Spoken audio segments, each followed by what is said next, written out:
Ok, c'est moi qui démarre. Bienvenue à tous pour cette journée consacrée à l'importance de l'utilisateur dans l'expérience digitale. Donc effectivement, c'est moi qui ai la lourde tâche de démarrer cette série de conférences. Je me présente, j'espère que vous allez bien. Oui ? Donc moi je me présente, en fait je suis conceptrice, rédactrice web depuis très très longtemps, parce que j'ai démarré en 98 et en fait j'accompagne les entreprises dans leur stratégie de contenu web. L'idée effectivement c'est d'aller en commando pour les rendre autonomes, de les rendre capables en fait de pouvoir créer des contenus qui soient à la fois qui les rendent visibles, donc en travaillant à la fois sur le SEO mais aussi les réseaux sociaux, qui soient aussi évidemment centrés utilisateurs et qui répondent aux besoins en information des utilisateurs, et qui est donc une identité de marque qui soit très forte. Donc sur ces trois choses-là, je les accompagne. Et on pense vraiment ensemble une stratégie de contenu web qui va être transverse. Voilà, et je fais par ailleurs des ateliers d'écriture pour les rédacteurs web, pour vraiment dépasser les aspects techniques, puisqu'il y a une dimension très technique dans le métier de rédacteur web, et souvent les rédacteurs, ils ont un peu de mal à se lâcher. Donc mon objectif, c'est vraiment de les aider à être plus des poètes, on va dire. En tout cas, de dépasser le côté technique des mots-clés pour aller vers quelque chose qui soit vraiment créatif, original, et qui permette de se démarquer, puisque c'est vraiment l'idée, c'est vraiment aujourd'hui d'aller vers quelque chose qui soit excellent et qui soit différenciant. Alors, de quoi je vais vous parler pour démarrer. J'avais envie de vous parler un petit peu de l'économie de l'attention. Est-ce que ça vous parle ? Ça vous parle ou pas ?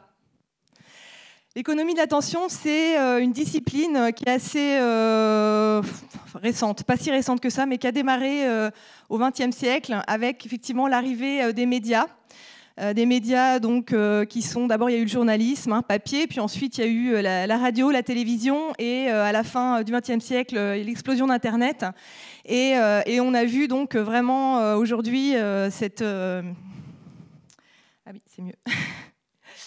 Et donc, on a vu tout ce champ de réflexion, d'analyse sur l'attention disponible.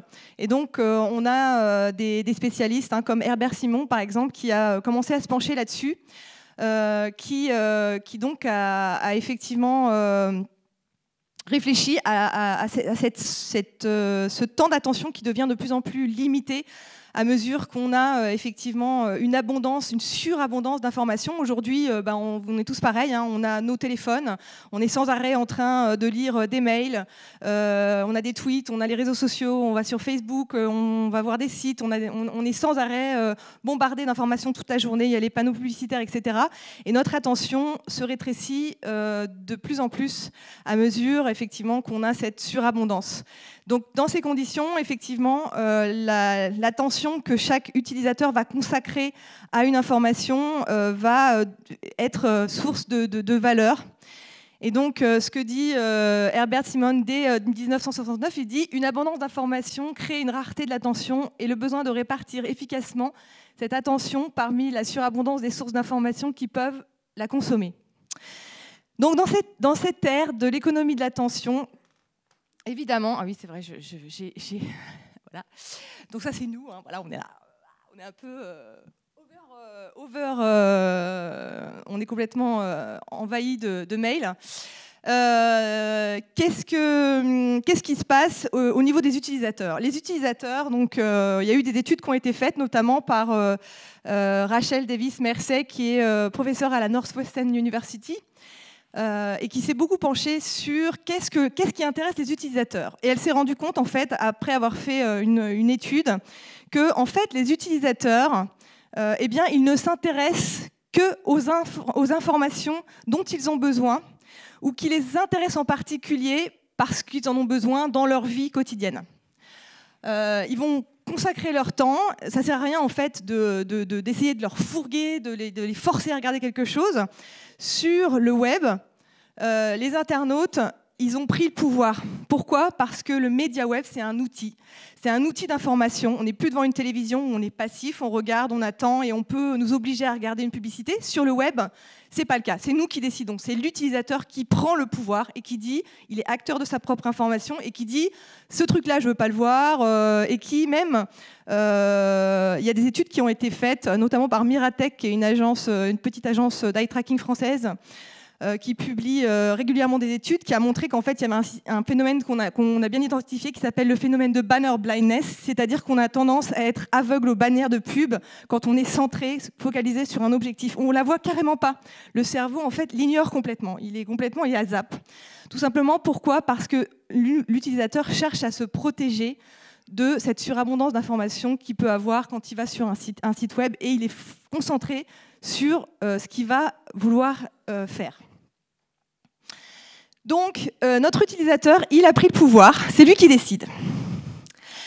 Et dans ces conditions, eh bien, effectivement, l'idée, ça va être d'être excellent. Parce que cet utilisateur, il va aller vers... on n'a plus de place, il n'y a plus de place pour l'à peu près, il n'y a plus de place pour essayer de faire voir des choses qui ne sont pas indispensables à l'utilisateur. Aujourd'hui, les entreprises, face à ça, si elles veulent faire la différence, si elles veulent attirer l'attention de l'utilisateur, elles doivent effectivement vraiment créer une expérience, aller vers l'excellence de l'expérience utilisateur. Donc, dans ces conditions, comment on peut créer d'excellentes expériences ?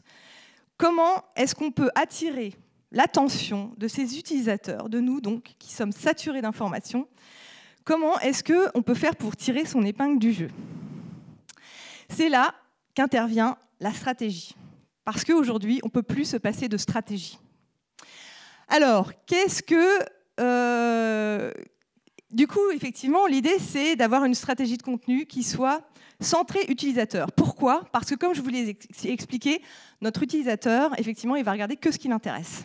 Donc, si on veut l'intéresser, eh bien, on ne va pas faire comme les publicitaires qui essayent de montrer des publicités, de le forcer à regarder quelque chose. On va plutôt aller vers lui, essayer de comprendre ce qu'il veut et centrer notre stratégie de contenu web autour de ses besoins en information. Qu'est-ce que ça veut dire concrètement? Comment ça se passe?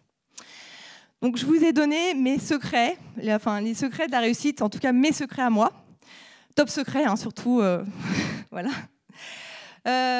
D'abord, le premier secret, c'est de faire une radiographie, ce que j'appelle la radiographie émotionnelle de vos utilisateurs. Je vous en parle dans 5 minutes.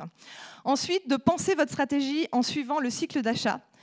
De poser votre identité, de la raconter, et puis d'apporter la bonne information au bon moment. Alors, faire une radiographie émotionnelle de ces utilisateurs, qu'est-ce que ça veut dire? Ça veut dire qu'il faut dépasser les chiffres.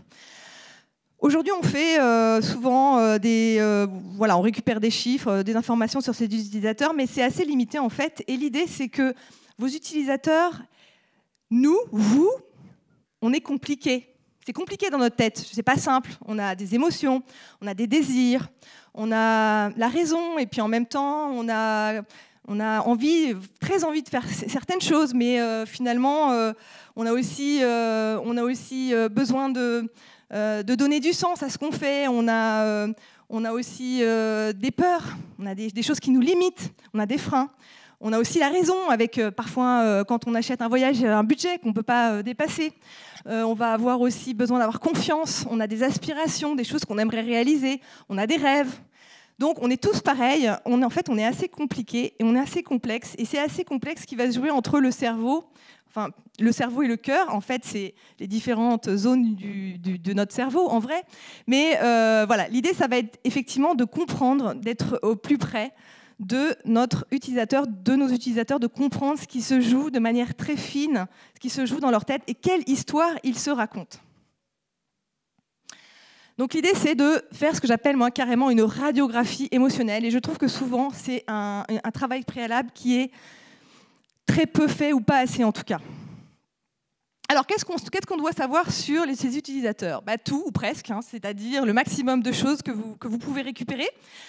Donc leur âge, leur sexe, leur passion, leurs loisirs, les histoires qu'ils se racontent, je vous en parlerai après, leurs habitudes de vacances, leur budget, les critères qu'ils vont retenir pour choisir leur voyage, les supports qu'ils utilisent pour aller sur le web, leurs freins, leurs peurs, leur motivation, ce qui les rassure, le système de valeurs auquel ils croient et même leurs désirs avoués et inavoués.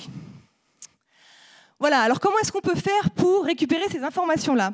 On a pas mal de choses, on est sur le web, donc c'est ça qui est génial, c'est qu'en même temps, toute l'information, elle est là, elle est disponible, il y a juste à aller la chercher. Donc on a effectivement des super études market de marché, donc par exemple l'étude de Guy Rafour, hein, que vous connaissez bien, c'est un peu la star, voilà, avec son baromètre qui fait tous les ans. Grâce à lui, on sait qu'en 2016, les critères de commodité en numéro 1, c'était le climat, le budget consacré à tout le séjour, la qualité des hébergements qui comptait pour ceux qui sont partis, pour les Français qui sont partis en vacances. En 2, les critères culturels et de découverte, c'était les paysages, le dépaysement, la découverte. Et en 3, les critères d'activité, la variété des possibilités sur place. Ça donne vraiment déjà une première idée. Ensuite, on a les études marketing, évidemment, en interne. Tout ce que vous pouvez récupérer en interne sur connaître vos utilisateurs, parce que le marché, c'est une chose, mais vous avez des utilisateurs à vous. Donc l'idée, c'est de comprendre qui vient vous voir. Avec quels besoins, quelles envies ils arrivent vers vous. Qu'est-ce qu'ils attendent de vous. Donc vous devez vraiment comprendre qu'est-ce qu'ils attendent, quels sont leurs besoins et qui ils sont. Ensuite, vous avez les Web Analytics. Donc là, effectivement, vous pouvez récupérer pas mal d'informations, hein, l'âge, le sexe, les centres d'intérêt, les zones géographiques, les supports utilisés, savoir si effectivement ils utilisent plutôt l'ordinateur, plutôt une tablette, plutôt un mobile, et à quel moment ils utilisent ces différents supports. Tout ça, ça va vous donner des informations précises. Ensuite, vous allez regarder un petit peu au niveau des contenus. Qu'est-ce qu'ils regardent? Quelles sont les informations qui les intéressent quand ils viennent vous voir, quand ils viennent sur votre site? Qu'est-ce qui leur plaît? Qu'est-ce qu'ils regardent en premier? Voilà, ça va vous aider à comprendre un petit peu ce qu'ils viennent chercher chez vous. Tout ce qui va être les données CRM aussi, bien sûr, c'est hyper important de savoir qu'est-ce qu'ils ont acheté, qu'est-ce qu'ils font, qu'est-ce qu'ils ont acheté, où et à quel moment, quand. Tout ça, ça va permettre de nourrir votre connaissance. Les enquêtes de satisfaction aussi, là, pas plus tard qu'il y a 3 jours, Airbnb m'a envoyé une enquête, des questions pour savoir si j'étais contente de mon expérience Airbnb. Donc voilà, l'idée c'est de poser directement la question à vos internautes, hein, de leur demander comment ils ont vécu leur expérience sur votre site, qu'est-ce qu'ils attendent, comment ils peuvent l'améliorer. Et puis, vous pouvez aussi descendre incognito sur tous les réseaux sociaux, les vôtres, et puis ceux de vos concurrents, et puis écouter un petit peu les conversations. Savoir un petit peu ce qu'ils se disent, ce que les gens se racontent entre eux, ce qui les rend heureux, ce qu'ils ont aimé, ce qui, au contraire, les a frustrés, pourquoi ils ne sont pas contents, etc., etc. Et là, ce que vous allez faire, c'est que vous allez regarder non seulement ce qu'ils disent, mais aussi la façon dont ils le disent. Et la façon dont ils le disent, c'est extrêmement important, parce qu'en fait, c'est toute une somme de petites histoires qu'ils vont raconter, qu'il va falloir noter. Parce que ces histoires-là, elles sont absolument essentielles pour vous dans la manière dont vous allez pouvoir répondre, d'accord, à leurs histoires, aux histoires des utilisateurs. Vous allez répondre en racontant votre histoire à vous pour que les deux histoires se rencontrent. C'est vraiment très important d'écouter ces histoires-là et d'y prêter attention. Et souvent, ces verbatim, ces témoignages, ils passent un peu comme ça et on les note pas vraiment, alors qu'en fait, il y a énormément d'informations dans ces histoires-là. Donc tout ça, vous allez vraiment bien le regarder. Et puis, vous allez bien sûr aussi demander leur avis à ceux qui sont sur le terrain. Donc là, je vous ai mis les chefs de village de Club Med, parce qu'eux, ils sont tout le temps en contact avec les voyageurs, avec ceux qui viennent. Et ils les connaissent bien, ils savent quelles sont leurs attentes, quels sont leurs besoins, leurs profils, etc. Donc ça va être pour vous une source d'information importante. Et pour finir, effectivement, il y a quelque chose qui est absolument essentiel, c'est d'analyser, de vous servir en fait des mots-clés pour comprendre quels sont les besoins en information de vos utilisateurs. Ça, c'est une source d'information qui est extrêmement précieuse. Vous allez donc analyser, voir comment les internautes, comment les utilisateurs cherchent l'information autour d'une thématique sur le marché. Alors pourquoi c'est intéressant l'analyse sémantique? Parce que ça permet de comprendre comment les internautes cherchent l'information, comment ils cherchent l'information en général autour d'un univers thématique, les critères de choix qu'ils vont retenir et les questions les plus fréquentes qu'ils posent, c'est-à-dire quels sont leurs besoins en information qui reviennent sans arrêt. Et vous allez vous rendre compte en faisant l'analyse sémantique qu'effectivement, il y a un certain nombre de questions, d'intentions de requête qui vont revenir, qui ne sont pas toujours formulées de la même façon, mais au final, qui renvoient à la même chose et qui sont posées toujours de la même, enfin pas tout à fait de la même façon, mais qui reviennent en fait au même concept, à la même idée. Et cette analyse va être absolument essentielle pour vous aider à comprendre comment vos utilisateurs quels sont les besoins les plus prioritaires et comment vous allez pouvoir, vous, derrière, coller à ces besoins et y répondre avec votre contenu. Voilà, donc ça c'est vraiment quelque chose qui est absolument essentiel. Là je vous ai mis effectivement avec les ronds, là c'est toutes les intentions de requête qui en fait sont regroupées par concept, c'est-à-dire à chaque fois qu'il y a une intention de requête qui revient au même concept, on les rassemble et au final en comparant la taille des ronds, enfin des cocons, effectivement on voit si une intention de requête est extrêmement importante ou si elle est plutôt mineure ou majeure et s'il va falloir y consacrer beaucoup de contenu ou peu de contenu. Donc c'est vraiment quelque chose qui va être absolument essentiel et qui va vous permettre en plus de créer derrière des sites qui vont être performants en référencement naturel. Alors ça, donc, la première chose, c'est effectivement de bien connaître vos utilisateurs et de faire donc cette radiographie émotionnelle. Ensuite, ça va être de penser votre stratégie éditoriale en suivant le cycle d'achat. Parce qu'effectivement, vos internautes, ils sont, comme je vous l'ai dit tout à l'heure, sans arrêt connectés.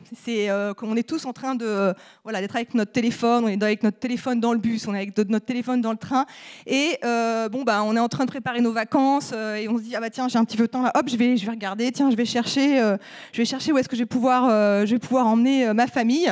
Et c'est dans ces moments-là qu'on va effectivement poser nos questions, et en général, on va soit on va beaucoup chercher sur Google, on va beaucoup taper des informations. On regarde à peu près on passe 177 minutes d'utilisation par jour sur notre téléphone et on check notre smartphone 150 fois par jour. En fait, c'est une durée moyenne de session de 1 minute 10 secondes, ce qui est quand même carrément énorme. Donc, l'idée, c'est effectivement de penser, de comprendre comment les internautes, quels besoins en information ont les internautes et de pouvoir y répondre. Google appelle ça les micro-moments. Alors par contre, j'ai une vidéo, voilà, je ne sais pas si elle va se lancer.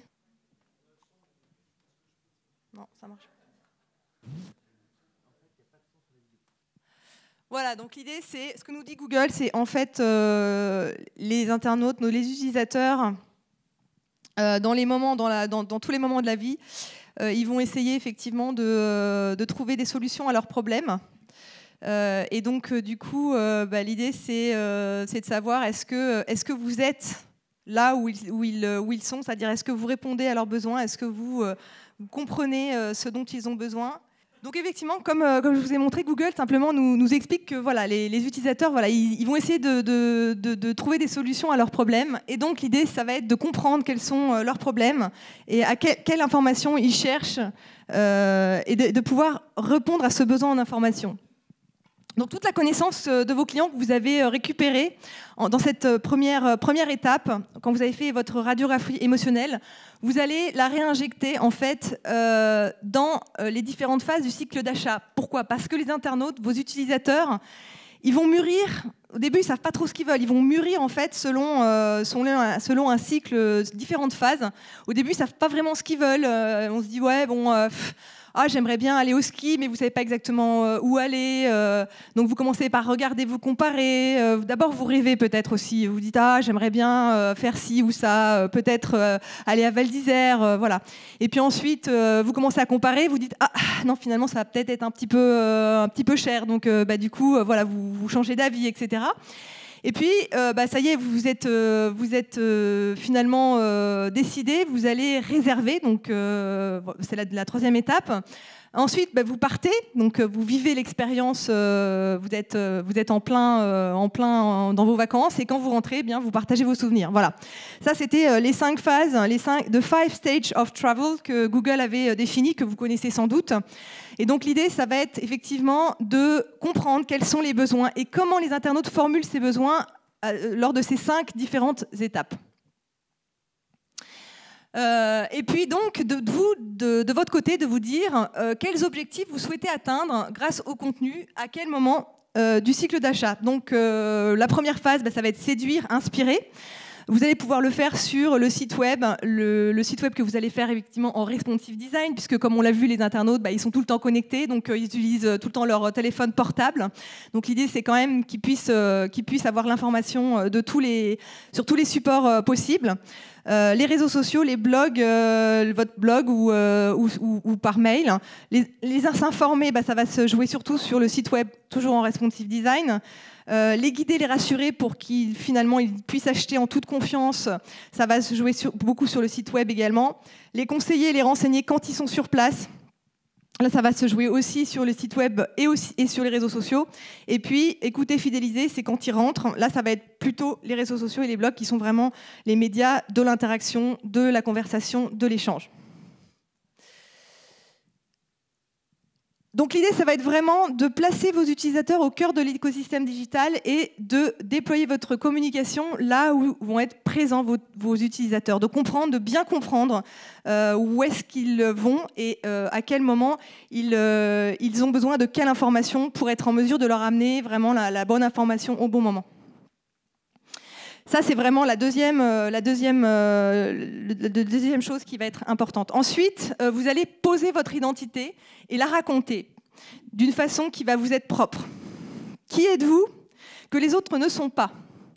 Ça, c'est hyper important pour créer une expérience mémorable à travers vos contenus. Vous devez savoir raconter votre vision de vie à vos internautes. En quoi vous êtes différent? En quoi vous êtes spécial? Qu'est-ce que vous apportez de plus que les autres? Alors là, je vous avais mis un super truc. La musique était chouette. Bon, je crois que je vais tenter, mais je ne suis pas sûre que... Donc c'est Kontinky, je ne sais pas si vous connaissez, qui exprime, je trouve, très bien cette vision, cette philosophie de vie. Voilà, donc Kontinky. Alors Kontinky, ils ont un... Vous irez voir la vidéo, hein. Du coup, je ne vais pas passer les vidéos parce que c'est trop frustrant. Kontinky, ils ont une vidéo en fait, et ils ont vraiment très bien réussi à exprimer leur philosophie, cette vision de la vie. Et donc ça se résume par One Life, one shot, make it count. Et en fait, l'idée c'est de cette vidéo qui est très courte. Vous avez vous voyez des gens qui sont en train de se laver les dents, ils sont dans le métro, ils sont au bureau, et donc on compte le nombre de temps qu'ils passent dans le bureau, en train de se laver les dents, dans le métro. Voilà, c'est le côté un peu répétitif de nos vies, de tous les jours, etc. Et en gros, le message qu'ils donnent, c'est vous passez trop de temps à faire tout ça, et maintenant il est temps de vivre. Et donc la deuxième partie de la vidéo, on voit des gens qui sautent dans les vagues, qui vivent des expériences incroyables, qui s'éclatent, qui sont ensemble, qui rient, voilà, il y a cette espèce de vie qui sort d'un seul coup. Et donc la philosophie, c'est en gros, carpe diem, on y va, de toute façon on n'a qu'une vie, donc on y va, on va pas quand même passer comme ça à côté de ce qui est important. Et je trouve que Kontinky arrive extrêmement bien à raconter, à mettre en scène en fait cette vision de la vie qu'ils ont. Et je pense que c'est hyper important d'être capable effectivement de pouvoir avoir vraiment une philosophie, de pouvoir la raconter. Alors posez votre identité. Qu'est-ce que ça veut dire poser son identité? C'est poser d'abord son système de valeurs, votre système de valeurs. On a tous un système de valeurs qui est invisible en fait, mais c'est la façon dont on va juger, c'est le prisme à travers lequel on va regarder la vie, à travers lequel on va vivre notre vie. Ce système de valeurs-là, effectivement, il dépend, chacun de nous a son propre système de valeurs, il dépend de notre éducation, il dépend de la façon dont on a grandi, notre histoire, notre culture, notre milieu culturel. Il ne se voit pas, mais en fait, c'est ce qui va influencer énormément de nos choix, de nos décisions, et on a tous un système de valeurs. Et donc, donc, le système de valeurs de l'entreprise, celui sur lequel elle va vraiment poser son socle, il est hyper important parce que si ce système de valeurs-là, il est bien connu, il est bien maîtrisé, eh bien, l'entreprise saura tout simplement qui elle est, comment elle fonctionne, et elle va être capable de faire passer des messages qui vont être clairs. Des entreprises, des marques comme Apple, ils ont des systèmes de valeurs qui sont extrêmement, des messages et une identité qui est extrêmement bien définie. Chanel, c'est pareil. On a Michel et Augustin, par exemple. Bon, voilà, tout ça, c'est des marques qui ont vraiment réussi à poser vraiment une identité. Vous allez avoir effectivement votre vision de la vie, comme je viens de vous le montrer, votre promesse, vos histoires, les histoires fondatrices, mais aussi toutes les histoires portées par vos ambassadeurs, vos messages, votre personnalité, votre style, votre univers et votre imaginaire en 5 sens. Alors un imaginaire en 5 sens, qu'est-ce que c'est ? C'est le toucher, le son, l'univers esthétique, ça peut être le territoire par exemple, ça peut être la musique, ça peut être voilà, tous ces éléments des 5 sens qui vont exprimer qui vous êtes, dans toutes les dimensions humaines.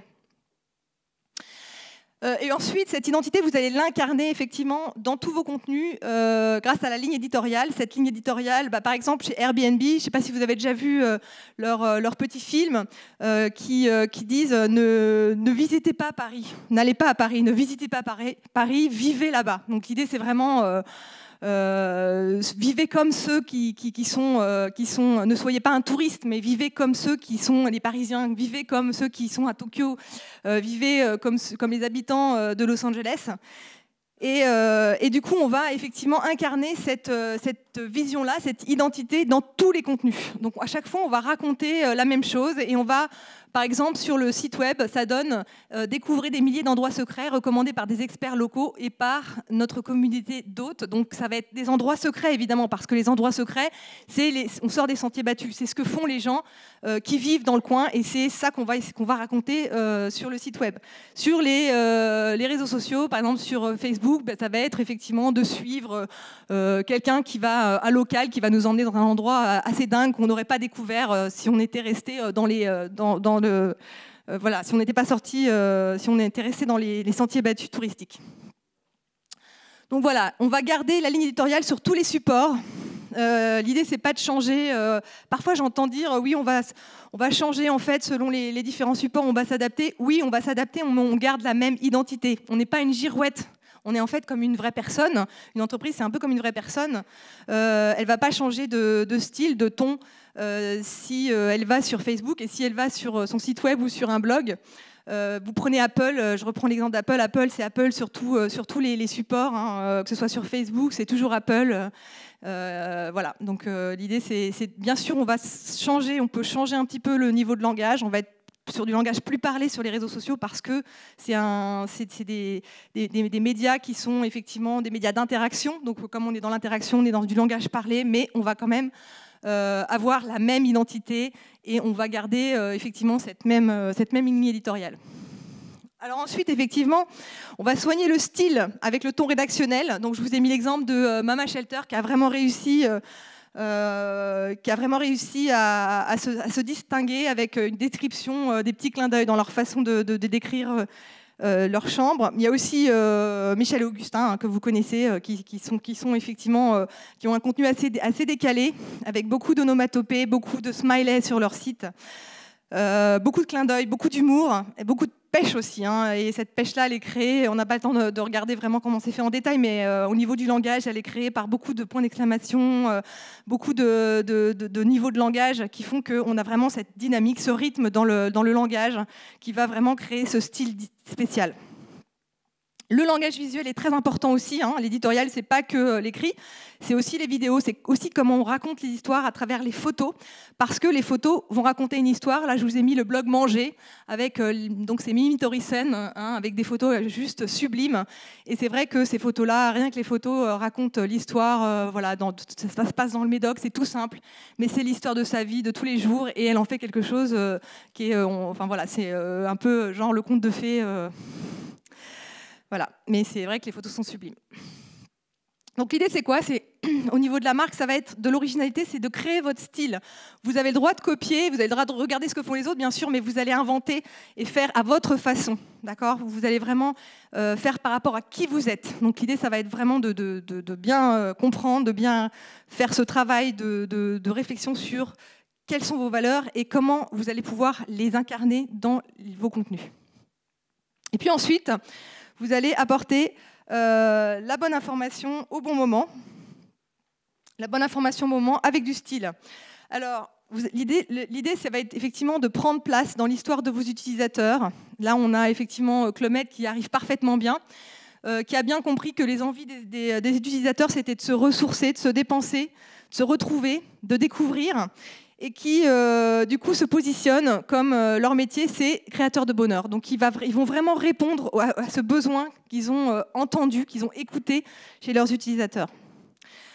Donc je reviens à la bonne information au bon moment par rapport au cycle, aux différentes, au cycle de maturité en fait de l'information de vos utilisateurs.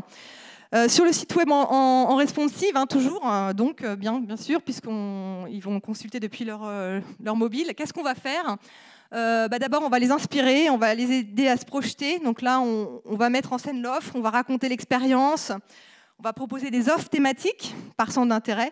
On va inspirer les internautes grâce à des moteurs inspirationnels, incarner les valeurs grâce à des personnages, toujours pour raconter, toujours pour mettre en scène. On est dans donner envie. Informer, aider les utilisateurs à vous choisir en faisant des fiches produits détaillées, vraiment détaillées. Montrer les avis clients et donner un maximum d'informations, c'est vraiment l'objectif. Et puis guider, rassurer en soignant l'ergonomie éditoriale, en créant une expérience de navigation fluide, en travaillant les intitulés et surtout en réinjectant en fait toutes les bonnes informations aux beaux endroits du parcours. Tout ce que vous aurez récupéré, tous les moments où vous aurez bien compris ce que voulait l'internaute, puisque vous aurez bien analysé tous les besoins en information, eh bien vous allez les utiliser quand vous allez travailler avec les designers qui vont construire les parcours.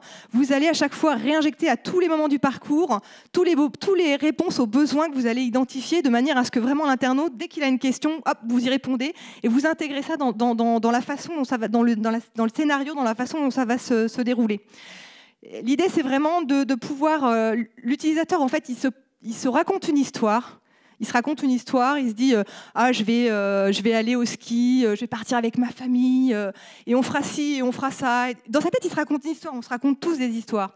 L'idée, c'est de prendre place dans l'histoire de vos utilisateurs, de prendre votre place et d'être là où il faut, là où vous allez vraiment, finalement, votre utilisateur va effectivement se dire « Ah bah oui, effectivement, ils vont m'aider à réaliser cette histoire que je me raconte ». Donc ça va être le site web. Alors inspiré, on va raconter l'expérience à venir.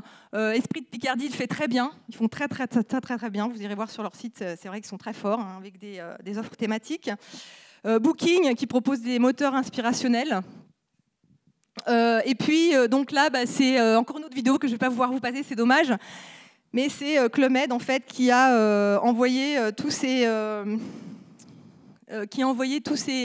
chefs de tous ces chefs de village à Paris et qui ont organisé, en fait, ils ont créé, c'est assez sympa, ils ont arrêté des gens et puis qui se promenaient dans la rue et leur ont fait vivre des expériences et on voit vraiment les chefs de village avec leur enthousiasme et on a l'impression vraiment ils apportent l'esprit Club Med et c'est assez sympa. Donc là, je ne peux pas vous la montrer, c'est dommage, mais c'est plutôt bien. Et là, l'idée, c'est de vraiment que ces chefs de village, ils incarnent les valeurs Club Med, c'est-à-dire les valeurs d'enthousiasme, de reposez-vous, on prend tout en charge, et c'est vraiment porté par des gens qui vont nous permettre de nous projeter.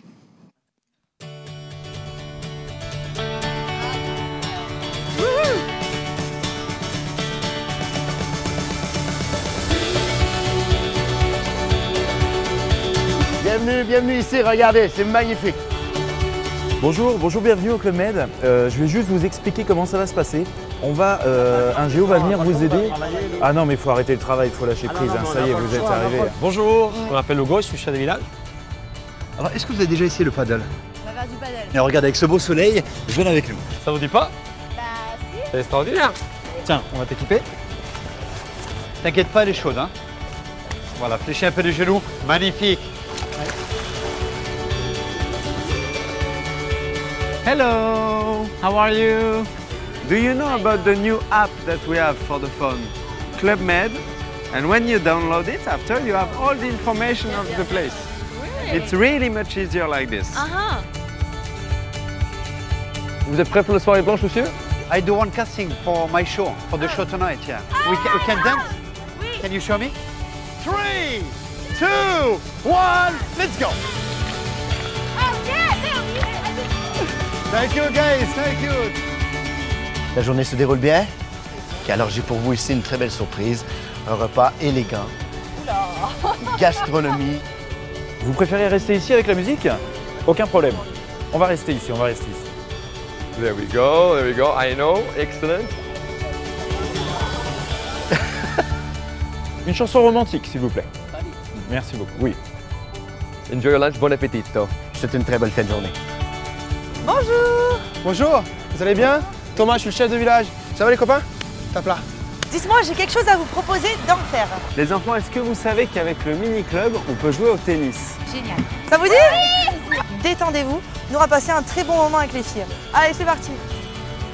Ouais, un peu. Oui. Attention, 1-0 de ce côté-là. À toi, Nathan, c'est parti.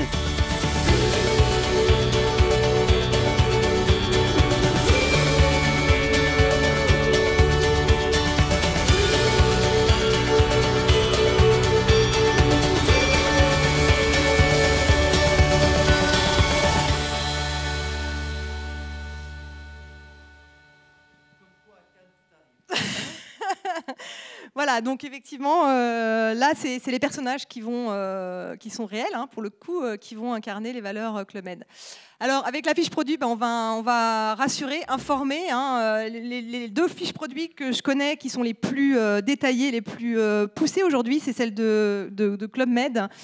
Et celle de Booking. C'est des fiches produits qui sont extrêmement denses. Il y a beaucoup d'informations, mais c'est vraiment, vous irez voir, hyper bien organisé. Tout est, on n'a pas du tout l'impression d'être complètement surchargé d'informations parce que effectivement, il y a une dans la façon, dans le design, dans l'air, dans l'espace qu'il y a autour des mots, c'est absolument exemplaire. Donc voilà, je vous conseille vraiment d'aller voir. Et puis donc on va sur le site renseigner, conseiller, faciliter les moyens d'interaction. Ici on est sur Airbnb. J'ai loué une maison, j'ai besoin ma machine à laver ne marche pas. Du coup je dois contacter l'hôte et je peux le faire de façon très rapide parce que j'ai Airbnb a mis en place des choses qui permettent de le faire. Par email, de quoi on va parler? On va attirer, on va inspirer, on va parler des bons plans du moment, mettre en scène l'offre, incarner les valeurs grâce à des personnages, toujours coller aux besoins des internautes et puis créer des portes d'entrée thématiques. On va rassurer, garder le contact, confirmer les informations. On va conseiller, renseigner, faire des rappels avant le départ. Et puis, on va écouter, solliciter les retours, les réactions, les avis. Donc là, je vous ai mis effectivement Club Aventure qui le fait très bien, hein, qui met en scène en fait ses guides. Et qui raconte vraiment les séjours, qu'est-ce qui va se passer, qu'est-ce qu'on va faire, donc qui nous donne vraiment envie de partir. Et puis là, c'est EasyJet qui me rappelle hein, qui reste en contact avec moi et qui me dit n'oublie pas de t'enregistrer, n'oublie pas que tu vas partir, etc. Et qui me permet de garder le contact. Sur les réseaux sociaux et le blog, là, qu'est-ce qu'on va faire par rapport à notre cycle de maturité, de besoin d'information?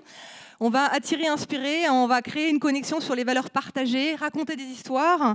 On va mettre en scène les ambassadeurs, utiliser le langage visuel, donc les photos, énormément sur les réseaux sociaux. Sur les réseaux sociaux, c'est vraiment le média de l'échange, le média du dialogue, le média où on va faire rire, pleurer, vibrer. On va vraiment, là, on est sur les émotions pures.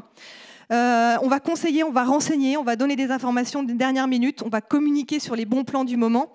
Et puis, on va écouter, solliciter les retours, les réactions, les avis, les témoignages, gérer les crises et les mauvais retours quand les gens ne sont pas contents, et aussi entretenir la relation par l'échange. On est vraiment dans le relationnel, on est là vraiment pour fidéliser, pour donner envie, et pour que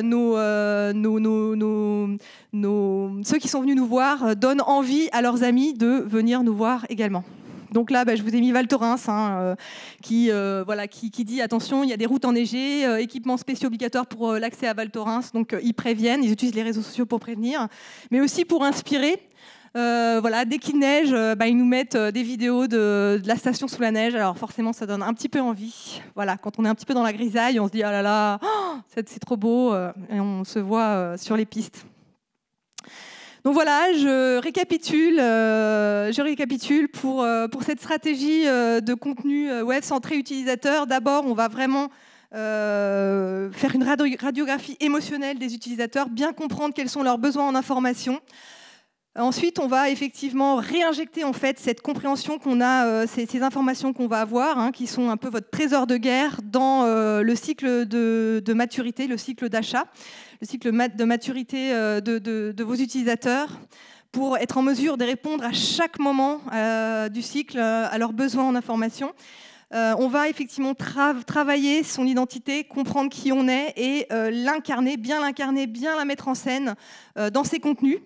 Ces contenus qui sont à la fois, bien sûr, écrits, mais aussi des vidéos, des photos, tout ce langage qui va vous définir et qui va vous permettre de répondre avec du style, n'est-ce pas ? Et donc, l'idée, ça va être de pouvoir donner la bonne information au bon moment à vos utilisateurs.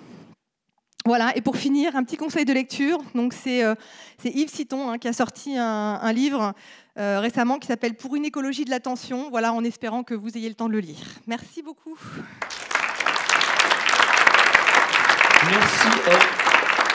Merci Ève, et toutes nos excuses pour cette vidéo sans son qui a été un parcours de combattant. Oui, c'est un petit peu... mais bon, on a quand même eu la dernière vidéo, c'est bien. Est-ce que, très rapidement, est-ce qu'il y a des questions, vu qu'on a pris un tout petit peu de retard? Ah, Thibaut. Merci, bonjour. J'avais une question concernant la diversité des personas qu'on arrive à identifier. Comment vous arrivez à garder une cohésion rédactionnelle quand on a un Américain de 55 ans et un jeune de 17 ans qui va à Val Thorens? Oui, alors ça, effectivement, c'est toujours la difficulté d'arriver à s'adresser à différentes cibles tout en gardant son identité. Je pense qu'il faut repartir de la marque, enfin de l'identité de la marque. C'est-à-dire que si vous étiez une personne, peut-être que vous adapteriez votre niveau de discours ou les réponses que vous faites à la personne que vous avez en face de vous, si vous étiez une vraie personne. Mais vous changeriez, vous n'êtes pas une girouette, vous n'allez pas vous transformer, vous n'allez pas d'un seul coup devenir quelqu'un d'autre, vous voyez, vous retournez, non, vous êtes toujours le même, simplement vous adaptez votre réponse, votre niveau de discours à la personne que vous avez en face, à son besoin en information, et vous n'allez peut-être pas lui parler des mêmes choses. Donc là, je pense que c'est ce qu'il faut faire quand on a des personas différents. On a très souvent des personas différents, ça arrive tout le temps. Et ce n'est pas grave. Et donc, l'idée, ça va être de garder sa cohérence éditoriale, de garder son identité, même quand on a des profils différents. Simplement, on ne va pas forcément leur parler des mêmes choses. Donc, ça peut être peut-être de créer un fil spécial ou de diffuser des contenus qui vont répondre à un besoin en particulier, mais toujours de garder vraiment votre style à vous.